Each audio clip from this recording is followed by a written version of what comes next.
in today's environment where you can't have a conversation without saying machine learning or artificial intelligence, I think for security, the benefits of automation in so many of our security processes are really still untapped. And I would encourage folks to really start. It's a journey. Security is a journey. So is automation. This is KVCast.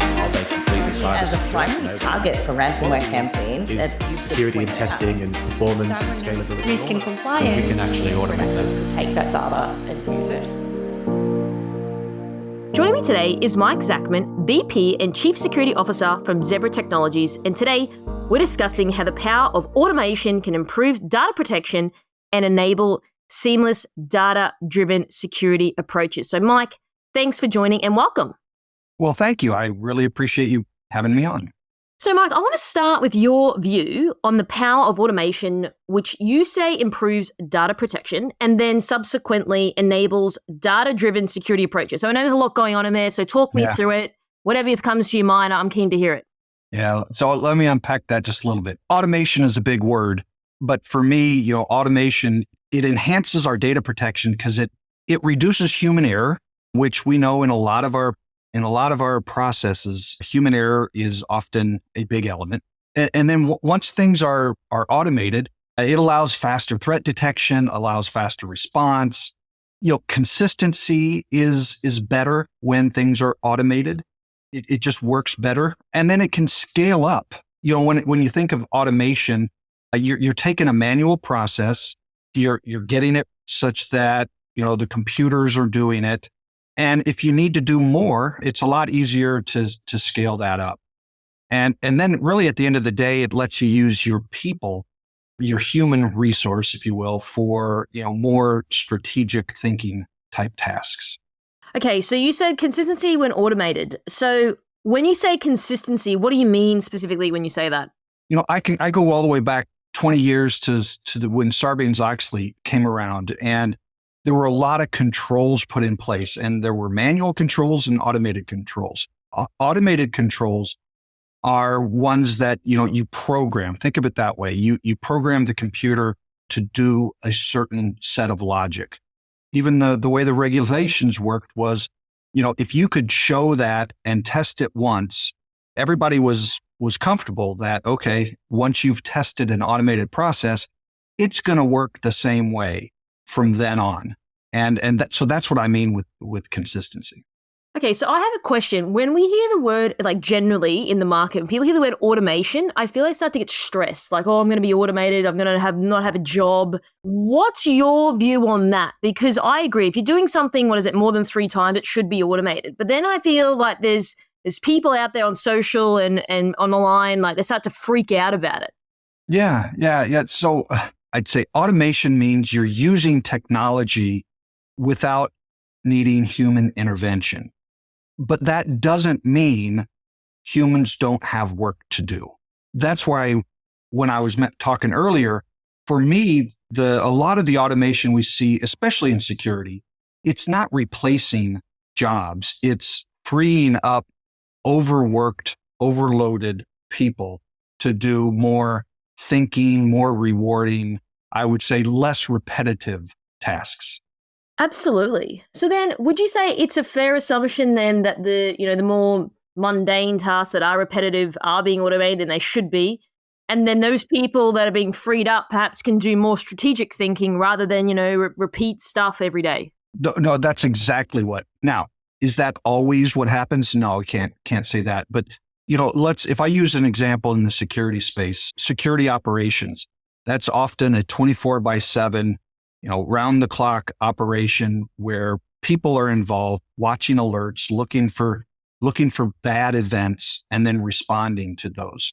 The more we can automate the response to alerts and such that those analysts never see them, and we free them up to focus on the events where it's not clear, is this a problem or not?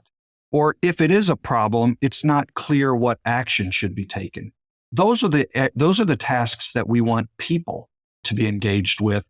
And, if if, for example, an email comes in and our systems see that there's a malicious attachment, I don't need a human involved. I can have our systems just automatically remove that attachment or even completely block the email, whatever we've previously decided to do. Okay, so all that makes sense. So why would you say people aren't doing this? Now, I know it's a bit of a hard question and it's probably a long-winded answer, but I'm just curious to know from what you're seeing in your role and your perspective, like why aren't people at this level? So it's hard. It sounds easy, but it's a lot harder than what you think because it requires you to really understand what is the work you're doing, what are the processes involved, what are the inputs, what are the possible outputs. And so that takes energy and thought, and sometimes it's just people are so busy, they don't have time to stop and do the work to automate. My dad used to say, that guy's so busy walking to work, he'd time to look for a car. That's mentality, 100%. And I'm hearing you, and I do understand that. So let's go back. You said really understanding the processes. So just say someone's listening to this, how do you start really trying to understand? Because, I mean, look, I've worked in large enterprises before. Sometimes there are no processes. So you got to invent them, you got to create them, which could take weeks, months, etc. That's one process. I would say that, if I use security operations as another example, or as that same example, you don't always have to start from ground zero yourself. Talk to your peers, talk to your partners, vendors, talk to your professional colleagues. And what you might be able to do is leap over that process of saying, okay, I'm going to document and understand my processes. And you might be able to say, hey, look, I'm going to take advantage of processes that have already been defined and automated, and I'm going to implement them and replace processes that I already have. So that's one way of jumpstarting this. Once you get past that, then you really do have to do some analysis. You have to, there's a Pareto analysis. Where are my analysts spending most of their time? Okay. Let's focus on those processes that are, in fact, consuming the most resource or are the most critical, or however you choose to prioritize. And then you just have to do the hard work. You have to attack them. Yeah, look, that definitely makes sense. And I know that these things are not as easy as, you and I are talking today. Like, just go and find, understand your processes and start that. Do you think, though, as well, so how do you get this to the top of the list? I mean, I've spoken to security professionals right around the globe about so many different things. And when I'm talking to someone, I'm like, wow, that's really important. But, I've done 200 plus of these interviews. So it's like every person, what they're saying is really, really important. So how do you get this automation, et cetera, to the top of the list? How does that sort of climb? Because again, it could be, this was a really great interview. I'm really going to adopt what Mike says, but, the next day rolls around and, I've got to keep the lights on and stress starts happening. And then that automation thing in the back of my mind goes by the wayside. How do you sort of keep it front in mind? Well, once again, great question. I guess that's why you're doing this. You've got to prioritize. And so there must be recognition that you're trying to fix or improve something that needs fixed or improved. So I would say to my security peers and colleagues, if you've got all the staff you need, you've got all the budget you need, and all of your performance indicators are operating where they're supposed to be operating, then you're in a great place. And if you don't want to prioritize automating your processes, fine. Now, I would also then, in the next breath, I'd tell them that they're leaving a lot of money and inefficiencies on the table, and that they should still be looking at automation, but maybe it's not their priority. The reality is most of us struggle to have enough staff. We struggle to retain staff, and we struggle to have enough resource to deal with the mountain of alerts and just other security related events that are happening in our organizations. So you've got to be able to stick your head up above the above the trench enough to say, okay, if we do this day in and day out, keep repeating what we're doing today, it's the definition of insanity to think that we're going to get better. So how do we get better? Well, automation is really a key element to do that. So however you have to prioritize that, that's kind of where it is. So if you look at what you're saying as more of a strategic long-term solution, what about sort of a Band-Aid solution? Because again, like these things, it's not going to be a flick of a switch. Okay, we're all ready. It's all automated. Obviously, as you know, these things take time. You've got to win people over. You got to understand the processes. You got to get a process. You got to even know what's going on to be able to map it all out. What is some interim sort of solution that you would employ to sort of, tie people over in terms of, hey, we've got this long-term solution of the automation, but maybe this will do, not instead of, but just, one step ahead is better than no steps. Yeah, I would go back to a comment I made earlier about finding those use cases that have already been resolved broadly. And so for me, years ago, for me, it was email protection. And we had people responding to phishing emails and malicious attachments. And we're just spinning our wheels with that. But, there are solutions out there that have proven themselves to be able to really automate. And so you go for a quick win and you find one of those quick wins, you implement it, and that's how you kind of, I would say, either win over your critics or silence the critics, but also build up some credibility for the process. When you say critics, do you mean critics internally? Are people saying, we don't want to do it, it's all too hard, can be bothered, those types of people, or? Well, critics can come from all over. They can come from the people that are doing the job today because, hey, this is how we do it. And, I like how we do it. Critics could be from people who would rather get that resource allocated to them and their projects than to you. That's the type of critics I'm talking about. So when you said use cases, go out and find them. So how should someone go out and find them? Is it, what would be your strategy on doing that? I would say that the first thing you really need to do is you do have to understand your business functions.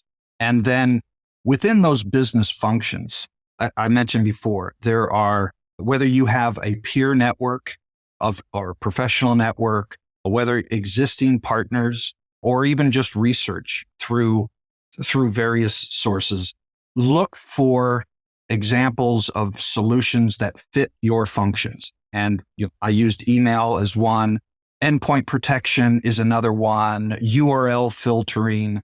If you're running this function, you're going to have a sense of what are these key widgets in my processes. And then you read the news, you talk to your peers, you do the research, and you run with it.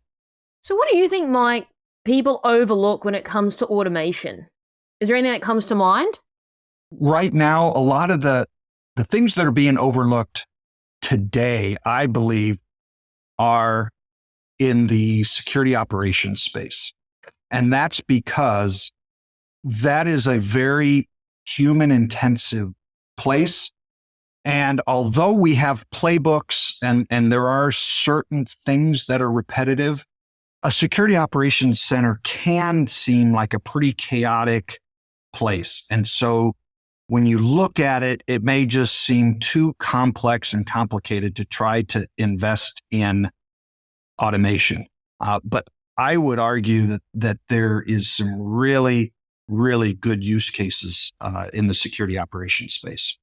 So I want to move forward now, and obviously we've spoken a lot about automation, which is really important, and some of these nuanced things, like, again, it's so easy for us to sit here and talk about, just employ that, but at the end of the day, like, you got to put rubber to the road. So as a result of doing that, how would you sort of describe all of this improving sort of data protection from your point of view?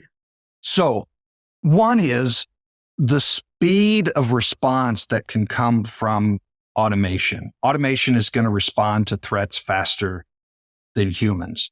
So if you see data, let's say that you've got data that you recognize as sensitive data.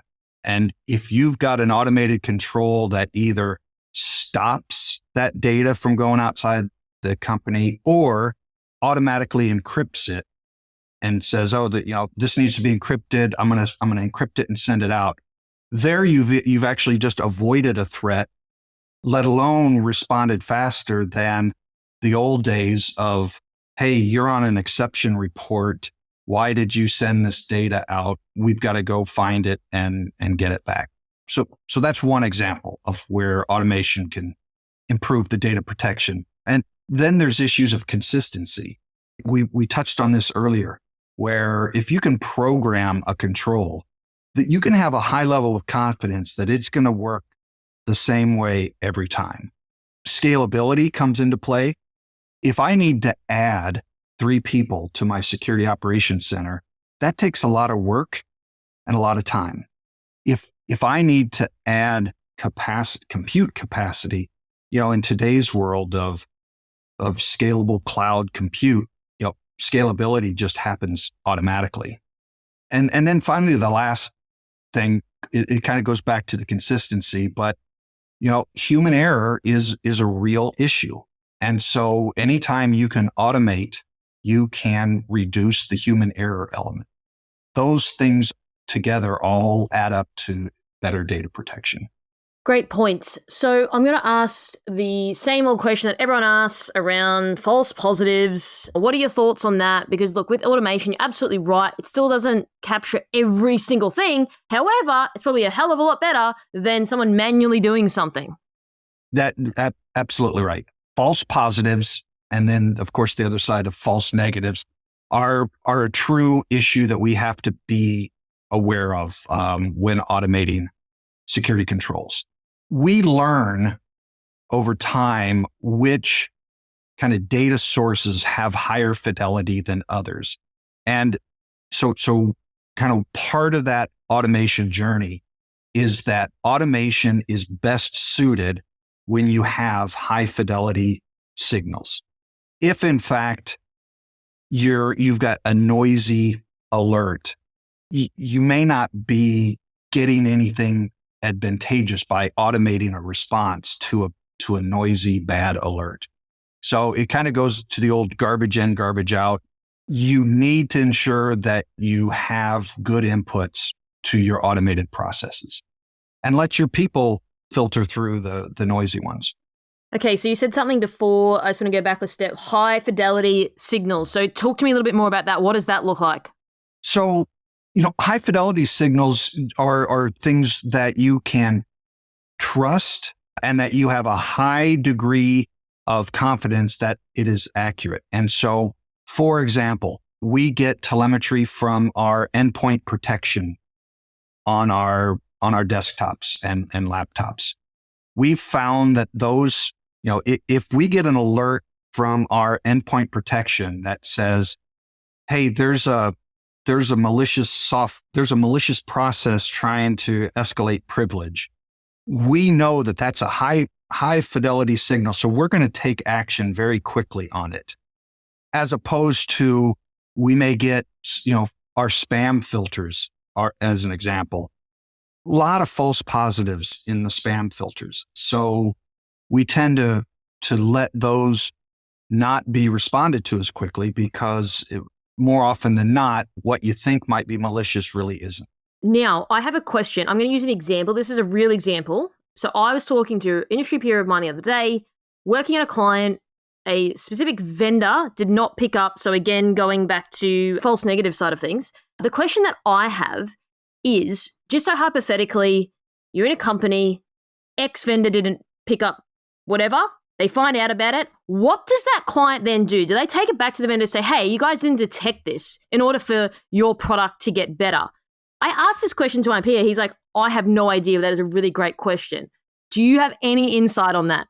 It depends upon the product, but I would say the majority of partners that we absolutely have a feedback loop with them and help. And that's where these things, machine learning and AI and all that model training, those feedback loops are very important. And I would say most vendors support and want their customers to provide that feedback. And in many cases, it's an automated feedback loop. So even that is an automated process.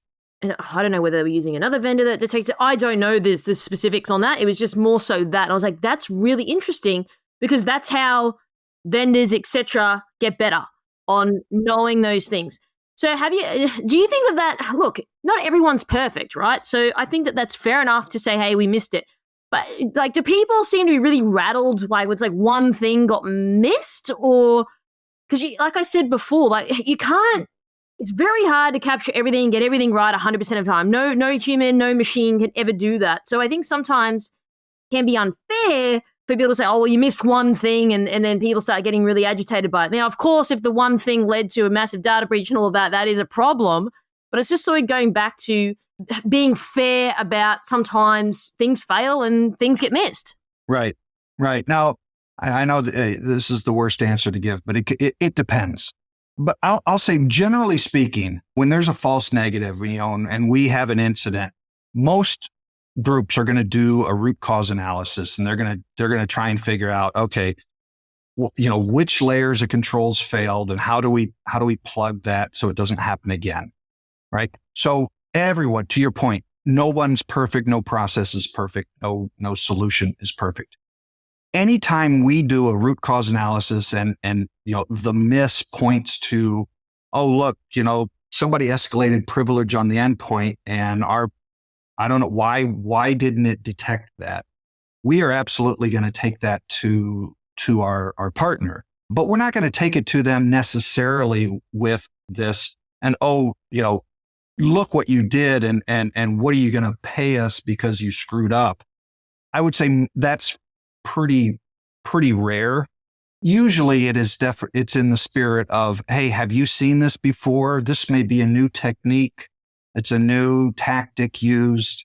I guess I haven't had the experience of where something clearly obvious was missed. If I was put in that position, I guess I would be upset with the vendor if they failed to detect something that was, a known common approach. Okay, I want to talk about data sources now. You spoke before about, how many inputs, how many feeds, etc. So there's a lot of things going on, and it depends on the size of the company, etc., where those data sources are, how they come in, etc. When you say people are generally really overwhelmed by lots of data, so even going back to the alert, so it's like, yes, cool. What people have been saying on the show is like, yeah, but there's so many alerts that people don't even know what they're looking at anymore. Like, how do you sort of reduce that? So I want to get into this because this is really important because, you can give everyone everything, but then that makes people feel stressed and overwhelmed, and we don't want that. So I'm just curious to hear your sort of lay in the land on this front. Yeah, there's no question that alert fatigue is a real problem, and there's no simple answer. The best approach is to say you're tuning this. It's a constant tuning battle to kind of turn off alerts that continue to prove false positives. To turn those alerts down, and to, just as importantly, ensure that those really important alerts get turned up so you can respond to them quickly. And it takes ongoing monitoring and management of the team and the tools to do this. And, you can have it all tuned just right. And then, some upstream change in the IT environment happens and suddenly you're getting flooded with false positives again. So you have to retune. So it's not a set it and forget it type of environment, but it is something that, as you mature, you should be able to deal with. Do you think people genuinely think it's set it and forget it? I think some think that, if it ain't broke, don't fix it. And it's difficult to think that they're getting swamped with false positives and they do nothing about it. The challenge is if they've turned it down so far that they're letting the true positives go unreported. And I think that's the danger of the set it and forget it. Is that because people are so desensitized? And also, would you say it's because of the influx of data, so many things going on, so many alerts, is all of those factors that maybe tune it down a little bit and desensitize people to these things that you're sort of alluding to? Yeah. I think what you mentioned can all be factors. There's also the fear. I've literally heard from some peers who say, their biggest fear is getting an alert that they don't respond to, and then that, and there is a breach. They've literally said, I'd rather just never get the alert because, Wow. then there's not the liability of it. And so think back to like Equifax. That was kind of the days of that. Hey, you should have known. Now, I don't want to overplay that is a broad view, but I will say, managing those alerts is a critical function within security. And to say, well, we're just overwhelmed is, I'm sorry, that's not a good answer. You're right. So how do people manage this stuff effectively? Because, yes, automation is its key part of it, as we've spoken at length now. There's other factors that go into things being missed or etc. But is there any other sort of things sort of adjacent to, on the automation front that you want to discuss today? Or, I think underlying all of this, and because automation is just one knob that you can turn here, underlying all of this is you've got to have your security function measured, and you've got to have, like any business function, you've got to have key performance indicators, and you've got to have service level agreements, or at least you've got to have expectations of performance. And if you're not meeting your expectations of performance, then you need to do something about it.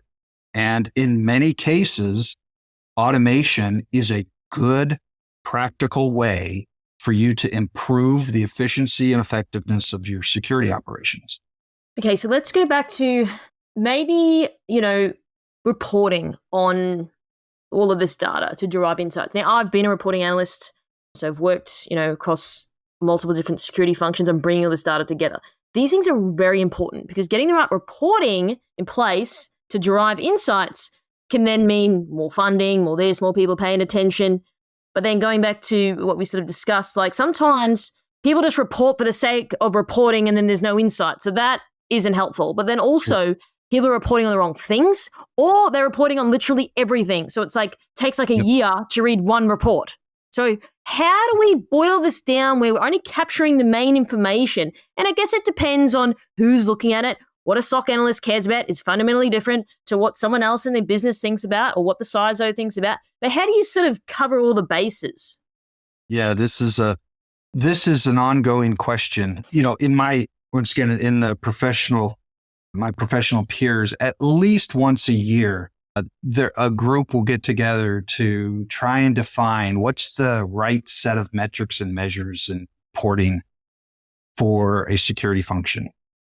So that's an ever evolving topic, and it's very, while there are basic fundamentals like time to detect, time to respond, number of incidents, age of vulnerabilities, things, there are some fundamentals in there, but a lot of it really does depend upon, as you said, who's reading it. But if you're going to have effective reporting from security, I guess it's a bit of a catch-22. You're going to need automation to make those reports accurate, timely, and efficient. Because I can tell you a lot of time and manual energy often goes into the creation of PowerPoint reports that by the time they get up to a managerial level that can make some decisions, they're already weeks old. And then people start arguing about that they're not accurate. That was my whole job, 100%. Then they'd come down to my desk saying, is this accurate or what is this? This is now 4 weeks old. Exactly. So then you end up spending, so now you've not only have you had people spending a lot of time and a lot of energy putting these reports together, when you get to the point of actually wanting to make a decision, you're not talking about the security function anymore. You're talking about the validity of the data. So nobody wins in that case. So until you can automate these metrics in a way that can be consistently and timely created, you're going to fight and fight and fight an uphill battle. So do you think, Mike, hypothetically, someone doesn't have automation, but they're doing all these reports, they've got 6 people every month doing these reports, and the validity of the data, great point. Again, I've worked in this function. I know it very well, all the points you're saying, which is valid. Should people just forgo the reporting if you don't have automations? Because there's no point in wasting all these salaries on people doing all these reports. The stuff's out of date. Someone comes down. You got the group exec saying, this is not right. You're getting called up because stuff is accurate, but because it's 6 weeks later that they've read the report. What are your thoughts on that? Yeah, I would absolutely say you need to somehow blow that up. So if that means you just quit doing it and see who screams, maybe. Once again, it depends upon your company and the specifics. But I would absolutely, if I found myself in that situation, I would absolutely want to take some sort of drastic measure to drive a change. So stop doing it or go to just one metric that you report once a month. It's an unsustainable process if you don't. So if you had to boil it down to one metric, what metric would you say would be the best? Now, I know that's really hard. And again, there's no right or wrong answer. I'm just curious. I don't think I could give you one. If at the level of security, not just security operations, but at the level of security, my one metric would have to be level of risk. And security's job is to manage that level of risk to a point that is acceptable to the business. Do you think even getting to that point is hard too? Like, do you think people wholeheartedly could answer that? No, it's very, very hard. It's why there is no easy button for that metric today. Because is that measured based upon, these fair or actuarial dollars associated to the risk? Is it the red, yellow, green stoplight risk level? Getting an answer from the business in terms of what's an acceptable level of risk is extremely difficult. But if I had a security program with only one metric, and that's all I was allowed to have, that's what I would, whether you put risk on a scale of 1 to 10 or high to low, I'd have one. That would be my one measure. I think people just got to start basic and then build it up. Because like I said, too much stuff going on. Like you don't know what you're focusing on. You don't know what's the priority. A maturity growth for metrics often goes through, okay, first, let's just measure and report on activity. Okay.